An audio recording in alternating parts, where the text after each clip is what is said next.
السلام علیکم ورحمۃ اللہ وبرکاتہ۔ دوستوں کیسے ہیں آپ سب؟ امید ہے خیریت کے ساتھ ہوں گے۔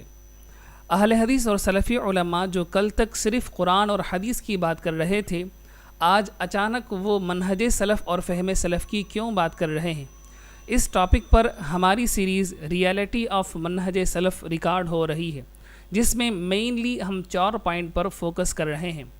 پوائنٹ نمبر 1 یہ ہے کہ صرف قرآن اور حدیث پر چلنے کا دعویٰ کرنے والے آخر انہیں کیا مشکلات پیش آئی ہیں کہ وہ قرآن و حدیث کے ساتھ منہج سلف کی بھی بات کر رہے ہیں۔ پوائنٹ نمبر 2 یہ ہے کہ فہم سلف اور منہج سلف کا ایکچول میننگ کیا ہے، اور پوائنٹ نمبر 3 یہ ہے کہ سلف کسے کہتے ہیں، اور پوائنٹ نمبر 4 یہ ہے کہ کیا فہم سلف اور منہج سلف ریئل ورلڈ میں پاسبل ہے یا نہیں۔ ہماری اس سیریز کی فرسٹ ویڈیو آ چکی ہے۔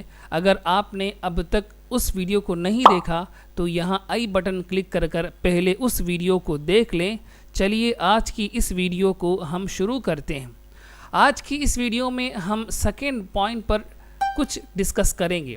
سیکنڈ پوائنٹ یہ ہے کہ منہج سلف اور فہم سلف کا ایکچول میننگ کیا ہے۔ اب بنا کسی تاخیر کے چلیے سیکنڈ ویڈیو شروع کرتے ہیں۔ تذكر يوما كنت تعانق دمعة الفكر تناجي الله في صبر وترجو رحمة تسري فعاش القلب إخلاصا وصرت تحوم كالطير۔ لاسٹ ویڈیو میں ہم نے ڈسکس کیا تھا کہ سلفی اور اہل حدیث موومنٹ کو گراؤنڈ لیول پر 3 ایشوز کا سامنا تھا۔ فرسٹ ایشو یہ تھا کہ پبلکلی انہیں قرآن اور حدیث کے ساتھ اجماع اور قیاس کو بھی قبول کرنا ضروری بن گیا تھا۔ سیکنڈ ایشو ان کا یہ تھا کہ ماڈرن اور ریفائنڈ حنفیت کی وجہ سے اہل حدیث کا نیریٹو ڈھیلا پڑ رہا تھا اور آؤٹ ڈیٹڈ ہو رہا تھا، تو اسے اپ ڈیٹڈ دکھانا یہ دوسرا ان کا بڑا ایشو تھا۔ تیسرا ایشو یہ تھا کہ قرآن و حدیث کا نام لے کر جو نئے گروپس مارکیٹ میں لانچ ہو رہے ہیں ان سے اپنے آپ کو الگ کر کے دکھانا تھا۔ ان 3 ایشوز پر ہم نے فرسٹ ویڈیو کے اندر بڑی ڈیٹیل سے ڈسکس کر لیا ہے، تو ان 3 ایشوز پر مزید ڈسکشن ہم اس ویڈیو کے اندر نہیں کریں گے۔ خیر، ان ایشوز سے نمٹنے کے لیے سلفیوں اور اہل حدیثوں نے گلف سے مدخلیت کو امپورٹ کیا تھا۔ اس امپورٹڈ مدخلیت نے ان لوگوں کے ہاتھ میں ایک ایسی جادوئی چھڑی تھما دی تھی جس نے ایک ہی مار میں یا ایک ہی وار میں ان تینوں ایشوز کو ختم کر دیا تھا، اور وہ چھڑی تھی منہج سلف اور فہم سلف۔ چنانچہ یہ لوگ اب تک جو صرف قرآن اور حدیث کی بات کر رہے تھے، اس کے بعد سے یہ لوگ منہج کا رٹا لگانا شروع کر دیا۔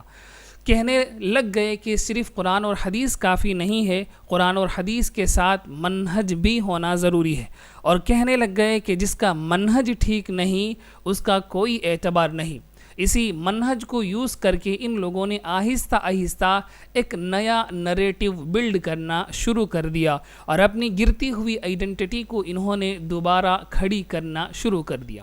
آخر یہ فہم سلف اور منہج سلف کیا ہے، اس کو چلیے سمجھنے کی کوشش کرتے ہیں۔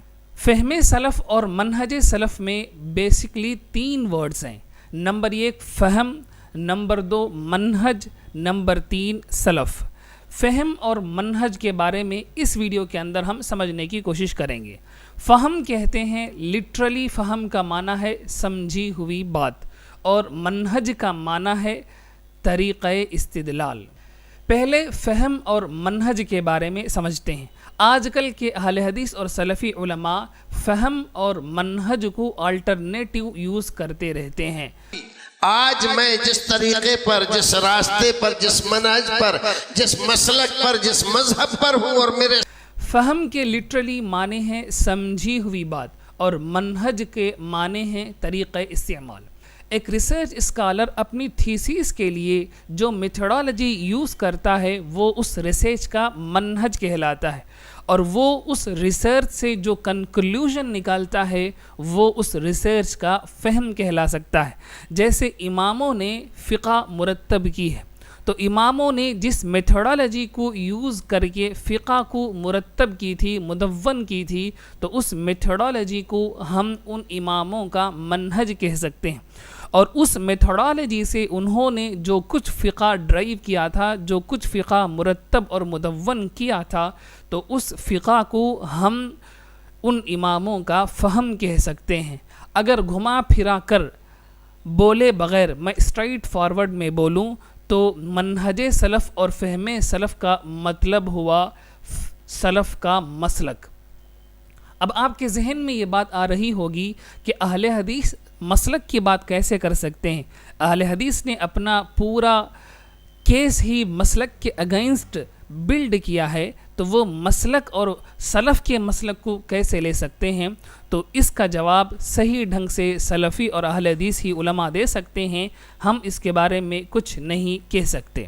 خیر، اب آپ فہم سلف کہیں یا منہج سلف کہیں، اتنی بات تو طے ہو چکی ہے اور پروو ہو چکی ہے کہ سلفی اور اہل حدیث علماء جو کل تک صرف قرآن اور حدیث کی بات کر رہے تھے، آج وہ قرآن اور حدیث کے علاوہ ایک تیسری چیز کو ایز اے سورس آف شریعہ یعنی ماخذ شریعت کے طور پر قبول کر چکے ہیں، جس کا سیدھا مطلب یہ ہے کہ وہ قرآن اور حدیث سے ایک ہاتھ نیچے اتر کر منہج اور فہم کے نام پر سلف کا مسلک ایکسیپٹ کر چکے ہیں۔ یعنی اہل حدیث اور سلفی اسکالرز اپنا موقف اور اسٹینڈ بدل چکے ہیں۔ اب باقی رہی یہ بات کہ سلف کون ہیں، اس سلسلے میں تفصیلی گزارشات ہیں۔ انشاءاللہ العزیز نیکسٹ ایپیسوڈ میں ہم اس کی تفصیلات لے کر آپ کے سامنے حاضر ہوں گے کہ سلف کے ریئل معنی کیا ہیں، کیا ایکچول میں سلف کو ڈیفائن کیا بھی جا سکتا ہے یا نہیں۔ ویڈیو اگر اچھی لگی ہو تو اپنے دوستوں کے ساتھ شیئر کیجئے گا۔ بس جی، بہت بہت شکریہ۔ السلام علیکم ورحمۃ اللہ وبرکاتہ۔ تذكر يوما كنت تعانق دمعة الفكر تناجي الله في صبر وترجو رحمة تسري فعاش القلب إخلاصا وصرت تحوم كالطير تحلق في ثقافات وتنهل